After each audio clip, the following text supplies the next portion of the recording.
다 같이 일어나셔서 하나님께서 오늘 주신 말씀 요한복음 17장 20절부터 24절까지의 말씀을 한 절씩 교독하겠습니다. 내가 비옵는 것은 이 사람들만 위함이 아니요 또 그들의 말로 말미암아 나를 믿는 사람들도 위함이니. 21절인데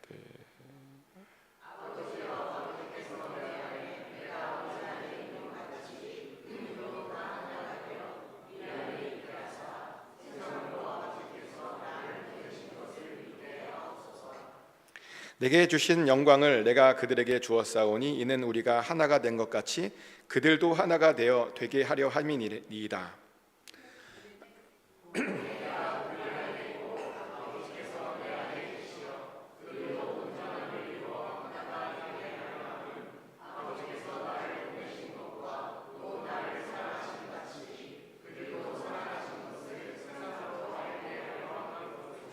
다 같이 읽겠습니다. 아버지여 내게 주신 자도 나 있는 곳에 나와 함께 있어 아버지께서 창세전부터 나를 사랑하심으로 내게 주신 나의 영광을 그들로 보게 하시기를 원하옵나이다. 아멘. 하나님의 평안이 여러분 심령 가운데 함께 하시기를 예수 그리스도 이름으로 축복합니다. 제가 아까 뭐 실수했나요? 실수했어요. 아무튼 죄송합니다.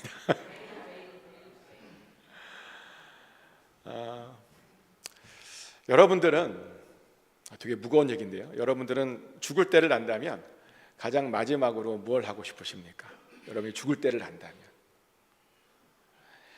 우리가 죽을 때를 알 수 있느냐라고 물어보시면 어떤 사람들은 대충 죽을 때를 알기도 하더라고요. 예를 들어서 뭐 암에 걸려서 시한부 판정을 받으면 대충 어느 때쯤 죽을 것이다라는 예상을 하는 분들이 있더라고요. 근데 저는요, 뭐 개인적으로 이건 개인적인 이야기입니다. 죽을 때를 대충 아는 것도 이렇게 나쁘지는 않을 것 같다라는 생각을 해봅니다. 왜냐하면 알면 잘 준비할 수 있잖아요, 우리가. 알면 평소에 좀 못했던 것들도 하고 또 못 만났던 사람들도 좀 만나고 미안한 사람들에게 좀 사과도 하고 또 줄 건 주고 받아야 될 건 받고, 그죠? 이게 중요해요. 받아야 될 건 받고. 그러면 얼마나 좋을까? 그래서 갑작스럽게 죽는 것보다 좀 미리 좀 알아서 잘 준비할 수 있으면 얼마나 좋을까라는 그런 생각을 좀 합니다. 그런데 예수님도 보니까 예수님도 당신이 언제 죽을지 아셨어요. 그러다 보니까 죽을 준비를 잘 하셨더라고요. 죽기 전에 마지막으로 뭘 했냐면 기도를 하셨답니다. 가장 중요한 일인 그 기도를 하셨답니다. 여기서 우리는 알게 되는 건 뭐냐면 예수님께서 기도를 얼마나 중요하게 생각하셨는지를 알게 된다는 거죠. 하나님의 아들이었는데요, 기도가 제일 소중하다는 것을 알고 계셨다는 겁니다. 근데 질문이 뭐냐면 그럼 예수님은 마지막에 어떤 것을 위해서 기도하셨냐는 겁니다. 무엇을 위해서 기도하셨을까? 마가복음에 따르면 예수님께서는 이런 기도를 하셨답니다. 마가복음 14장 36절 말씀인데요, 아빠 아버지여 아버지께는 모든 것이 가능하오니 이 잔을 내게서 옮기시옵소서. 그러나 나의 원대로 마시옵고 아버지의 원대로 하옵소서. 아멘. 잔을 옮겨달라는 겁니다. 시간을 좀 더 달라는 겁니다. 근데 그렇게 기도만 하지 않고 그러나 나의 원대로 하지 마시고 아버지의 원대로 되길 원합니다 라고 그렇게 기도하셨죠. 이렇게 예수님은 자신의 모든 것을 하나님께 맡기는 그런 기도를 마지막에 하셨습니다. 근데 많은 분들이 잘 모르는 것이 하나 있는데요, 예수님께서는 그날 이 기도만 하신 것은 아닙니다.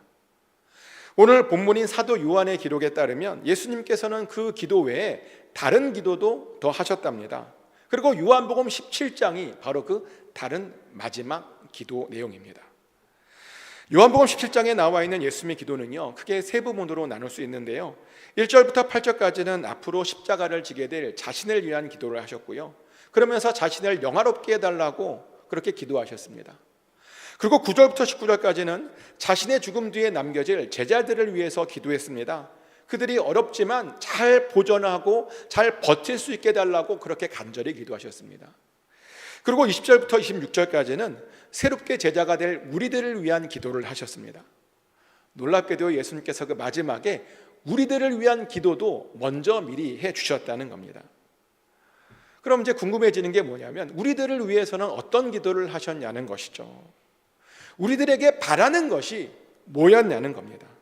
그래서 오늘 우리는 예수님께서 우리들에게 바라신 그런 것들에 대해서 좀 나누려고 합니다.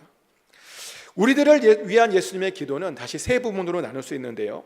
첫 번째로 예수님께서는 우리가 하나가 되기를 원하셨습니다. 요한복음 17장 21절 말씀이죠.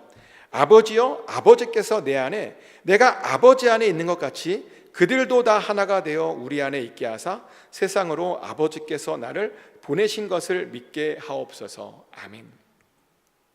예수님과 하나님께서 하나인 것처럼 우리도 하나 되기를 원한답니다. 그래야 세상이 하나님께서 예수님을 보내신 것을 반드시 알게 된다는 겁니다. 우리가 하나 되지 못하면요, 이 세상은 절대로 예수님을 알 수가 없다는 것이죠. 실제로 인터넷을 보면 한때 교회를 다녔던 사람들이요, 가장 많이 교회를 비판하는 것 중에 뭐가 있냐면요, 교회를 가봤더니 맨날 지들끼리 싸운대요, 교회 안에서. 그래서 자기는 그렇게 싸우는 교회를 두 번 다시 나가고 싶지 않다라고 하는 그런 이야기들이 인터넷에 굉장히 많이 나와 있습니다. 하나 되지 못했더니 사람들이 교회를 떠났다는 겁니다. 그래서 제가 지난 수요일에도 그런 말씀 드렸죠. 우리가 하나님을 닮은 공동체로서 하나가 되어야 된다고. 하나님께서 삼위일체로 하나가 된 것처럼 우리도 공동체 안에서 하나가 되어야 된다고. 그래야 우리가 평안을 누릴 수 있다고. 비록 다 다르지만, 다르게 생겼고 다른 배경을 갖고 있지만 그 다름을 정죄하지 말고 서로 배려하고 용납함으로 하나가 되어야 된다고. 그런데 우리가 예배를 드리면 그렇게 하나가 될 수 있다라고 제가 지난 수요일 날 말씀드렸습니다. 맞습니다. 우리가요, 예배만 잘 드려도 우리 안에 한 마음이 생깁니다. 그래서 우리가 예배만 잘 드려도요, 예수 그리스도의 한 몸 공동체가 될 수 있다는 겁니다. 그리고 우리가 그렇게 되면요, 정말 세상 사람들이 우리 안에 있는 그 하나됨을 보고 예수님을 만나러 찾아옵니다. 예수님을 만나고 싶어 하게 된다는 겁니다. 그리고 그것이 바로 예수님께서 원하시는 그런 전도 방법이었습니다. 우리가 하나됨으로 예수 그리스도를 전하는 것. 근데 어떤 이들은 자꾸 다른 방법으로 예수님을 전하려고 하죠. 어떤 사람은 기적을 통해서 예수님을 전하려고 하고요, 어떤 사람은 논리적으로 설명하면 그들이 예수를 믿게 될 것이라고 말하기도 합니다. 물론 그렇게도 예수님을 전할 수 있죠. 그런데요, 그렇게 해서 믿게 하는 방법은 사실은 굉장히 어렵습니다. 왜냐하면요, 죄송한 이야기지만 기적이 기독교에서만 일어나는 것이 아니에요. 보니까 불교에도 기적이 있더라고요. 정말 많은 일들을 불교에도 합니다. 그럼 그곳에도 기적이 있으니까 그럼 그곳에도 진리가 있는 것입니까? 불교를 믿어도 구원을 받는 것입니까? 아니죠. 불교에는요, 절대로 구원이 없음을 믿으시기 바랍니다. 하나님께서 우리에게요, 구원받을 만한 다른 이름을 절대로 주신 적이 없으십니다. 사도행전 4장 12절 말씀이죠. 다른 이로서는 구원을 받을 수 없나니 천하 사람 중에 구원을 받을 만한 다른 이름을 우리에게 주신 일이 없음이라 하였더라. 아멘. 구원받을 만한 다른 이름을 우리에게 주신 적이 없으시답니다. 그런데 불교에도 기적이 있다니까요. 그럼 그곳에서도 기적이 일어나니까 믿어줘야 되는 겁니까? 아니죠. 아마 어떤 분은 이런 게 궁금하실 거예요. 아니, 어떻게 그런 곳에도 기적이 일어나느냐, 가짜도 어떻게 기적을 베풀 수 있느냐. 사탄도요, 능력이 있습니다. 사탄도 기적을 일으킬 수 있습니다. 실제로 사탄이 사람들을 속이려고 얼마나 많은 기적을 베푸는지 모릅니다. 그래서요, 우리가 기적만 쫓아다니면, 기적만 바라면 망할 수 있다는 겁니다. 그래서 우리는 기적이 아니라요, 진리를 쫓아다녀야 되는 겁니다. 아멘. 우리는 진리를 쫓아다녀야 됩니다. 그런데요, 진리를 쫓아다니되 그 진리를 자꾸만 증명하려고 해서도 안 됩니다. 왜냐하면 진리라고 하는 것은요, 증명하는 게 아니에요. 우리가 수학을 배울 때 그랬죠. 수학에서 제일 먼저 배우는 게 뭐예요? 1 플러스 1 더하기 1은 2다. 이거 배우잖아요. 이걸 증명하신 분 계십니까? 증명해서 알게 된 분 계십니까? 아니잖아요. 그냥 진리다 보니까 받아들인 겁니다. 믿는 겁니다. 우리가 무조건 진리다 보니까 믿는 겁니다. 기독교도요, 마찬가지입니다. 진리니까요, 무조건 믿는 겁니다. 근데 그러다 보니 어떤 사람들은 우리 기독교를 맹목적이고 무식한 종교라고 말합니다. 무조건 믿어야 그러니까요. 알지도 못하면서. 근데 정말 그런 사람들은 아무것도 모르는 사람들입니다. 사실 우리 기독교는요, 따지고 들면 굉장히 논리적인 그런 종교입니다. 우리가 얼마나 논리적인지 모르시는데 우리 기독교에서요, 수학이 나오고 과학이 나오고 철학이 나오고 신학이 나왔습니다. 다 우리 기독교에서 나온 겁니다. 특히 예수님의 이야기는요, 정말 논리적입니다. 많은 사람들이요, 그냥 예수님께서 2000년 전에 갑자기 동정녀에서 툭 하고 튀어나온 줄 아시는데요, 아니요, 성경에는 예수님께서 갑자기 그렇게 확 나오신 분이라고 얘기하지 않습니다. 예수님에 대한 이야기는요, 무려 창세기에서 하와 이야기에서부터 나옵니다. 창세기에 보면 하와에게 하나님께서 그런 말을 하세요. 여자의 후손이 사단의 머리를 밟을 것이다 라고 이야기합니다. 그런데 그 여자의 후손이 누구냐면 바로 예수 그리스도이시죠. 또 아브라함이 멜기세덱을 만났죠. 그 멜기세덱이 바로 예수님의 모델이었습니다. 영원한 멜기세덱의 반차를 쫓아서 영원한 제사장이 되신 예수님의 바로 모델이었다는 것입니다. 또 모세를 통해서 우리는 예수님께서 이 땅에서 무엇을 하실지를 알았죠. 예수님 모세처럼 많은 사람들을 먹이고 구원으로 이끄셨습니다. 또 이사야를 통해서는요, 우리는 예수님께서 어디에서 오셨고 어떻게 사실지를 알게 되었습니다. 이미 예수님이 오시기 한참 몇백 년 전부터 이미 다 예언된 이야기였다는 겁니다. 그런데도 성경을 알지 못하는 사람들은 예수님을 우습게 봅니다. 그냥 예수님이 사람의 아들 밖에 되지 않지 않냐고 말을 합니다. 그래도 다행히 사람이라고 인정해 주니 다행입니다. 왜냐하면 어떤 사람들은요, 예수님을 그리스 신화에 나오는 어떤 존재로 생각하더라고요. 가상의 인물로 생각하더라고요. 예수님께서 실제 역사에 존재했는지 자신은 의심이 된답니다. 근데 그렇게 의심되었으면 좀 찾아보면 되잖아요. 놀랍게도 예수님의 이야기는요, 세상 사람들 역사책에도 나오는 이야기입니다. 우리 성경에만 나오는 이야기가 아니라는 겁니다. 그래서 사실 우리는요, 논리적으로 예수님을 전할 수도 있습니다.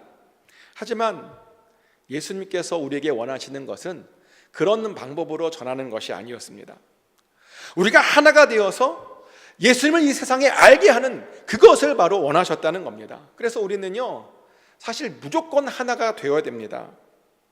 근데 그러려면요, 다시 한 번 말씀드리지만 예배를 잘 드리셔야 됩니다. 예배만큼 우리를 하나로 묶어주는 것이 없습니다. 꼭 기억하셔서 예배로 하나가 되시기를 축복합니다. 또 두 번째로 예수님은 하나님께서 우리들을 사랑하신다는 것을 이 세상이 알기를 원하셨습니다. 하나님은 우리들을 너무나 사랑하십니다. 아멘. 하나님께서 우리들을 얼마나 사랑하시느냐, 그것에 대해서 바울이 이런 이야기를 하더라고요. 로마서 8장 32절 37절 말씀인데요, 제가 너무나 성경 중에서 제일 좋아하는 말씀인데 이렇게 사랑하신답니다. 자기 아들을 아끼지 아니하시고 우리 모든 사람을 위하여 내주신 이가 어찌 그 아들과 함께 모든 것을 우리에게 주시지 아니하겠느냐. 누가 등이 하나님께서 택하신 자들을 고발하리요. 의롭다 하신 이를 하나님이시니 누가 정죄하리요. 죽으실 뿐만 아니라 다시 살아나신 이는 그리스도 예수시니 그는 하나님 우편에 계신 자여 우리를 위하여 간구하시는 자시니라. 누가 우리를 그리스도의 사랑에서 끊으리요. 환난이나 공고나 박해나 기근이나 적신이나 위험이나 칼이라. 기록된 바 우리가 종일 주를 위하여 죽임을 당하게 되며 도살당할 양같이 여김을 받았나이다과 같으니라. 그러나 이 모든 일에 우리를 사랑하시는 이로 말미암아 우리가 넉넉히 이기느니라. 아멘. 하나님께서 우리를 얼마나 사랑하시는가. 우리를 위해서 자기의 아들을 아낌없이 내주셨답니다. 그리고요, 그뿐만 아니라 우리를 위해서 모든 것을 다 내어주시는 그런 분이시랍니다. 때문에 아무도 우리를 고발할 수 없답니다. 아무도 우리를 정죄할 수 없답니다. 아무도 우리를 그리스도의 사랑에서 끊을 수 없답니다. 하나님께서 우리를 사랑하시다 보니요, 우리가 항상 넉넉히 이기게 된답니다. 아멘. 하나님께서 우리를 이렇게 사랑하십니다. 그래서 우리는요, 이런 놀라운 하나님의 사랑을 항상 가슴에 품고 가슴에 새기며 살아야 됩니다. 사실 하나님의 사랑이 아니었으면요, 여러분 오늘 예배도 못 드렸을 겁니다. 예배는요, 드리고 싶다고 아무나 드릴 수 있는 것이 아닙니다. 하나님께 사랑받는 자들만이 드릴 수 있는 것이 바로 예배입니다.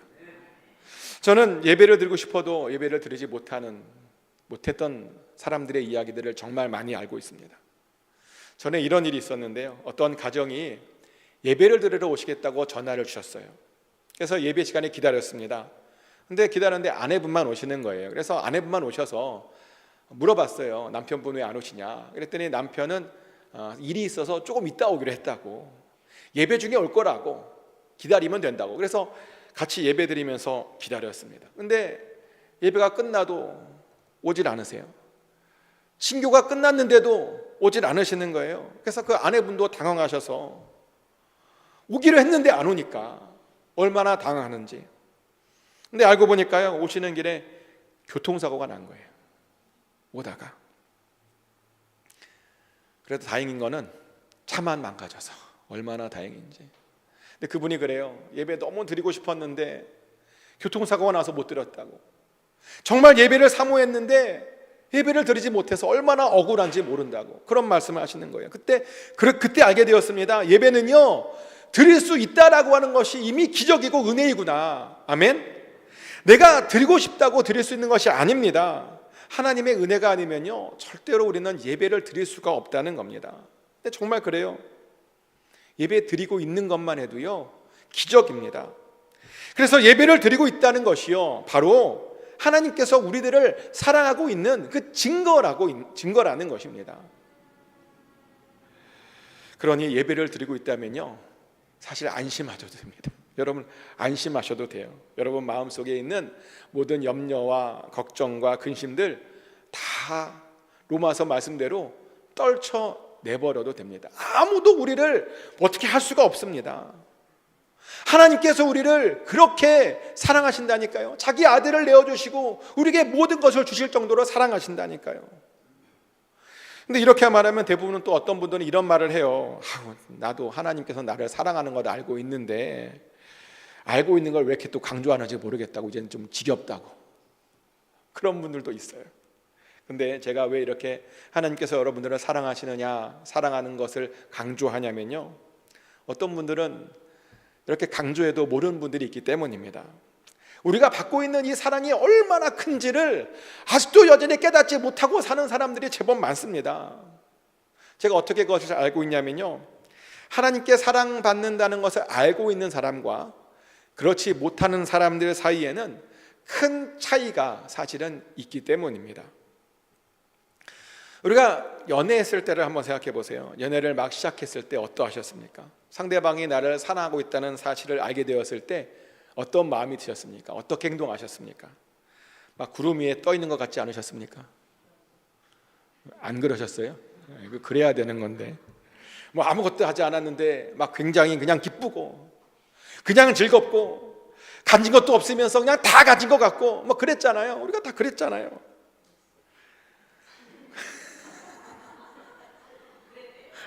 아멘. 네. 그러셨을 것 같아요. 네.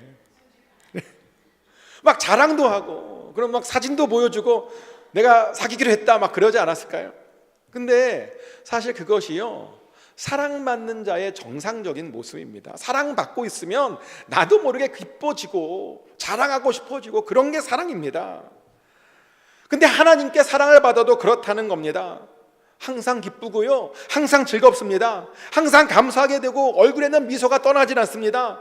막 나도 모르게 예수님 자랑하고 싶고요, 그냥 맥락에 관계없이 예수님 얘기만 하고 다닙니다. 하나님께 사랑받는다는 걸 알면요.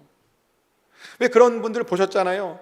항상 예수님 이야기만 하는 사람들, 예수님 이야기 외에는 할 줄 아는 것이 없는 사람들, 그런 분들이 바로 자기가 하나님께 사랑받고 있다는 것을 잘 아는 그런 사람들이라는 것입니다.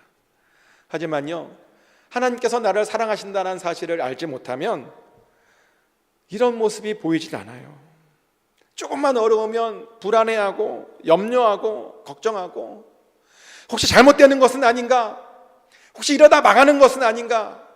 이러다가 죽는 것은 아닌가? 의심하고, 그러다 보니 하나님 이야기도 잘하지 않고, 하나님이 의심되는데 뭐 자랑하겠어요? 못하지.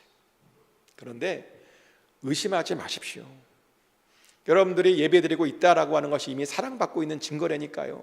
하나님께서 여러분들을 너무나 사랑하셔서 지금 이 예배 자리에 초대한 것입니다.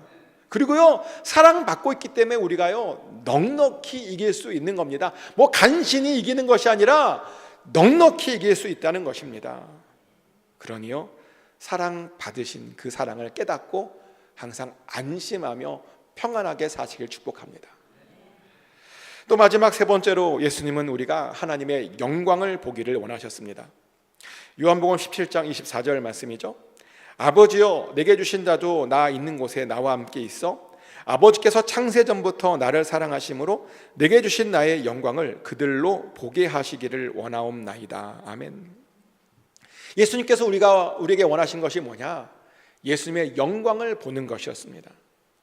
그런데 이 영광이 뭐냐는 거예요. 우리가 봐야 하는 영광이 뭐냐?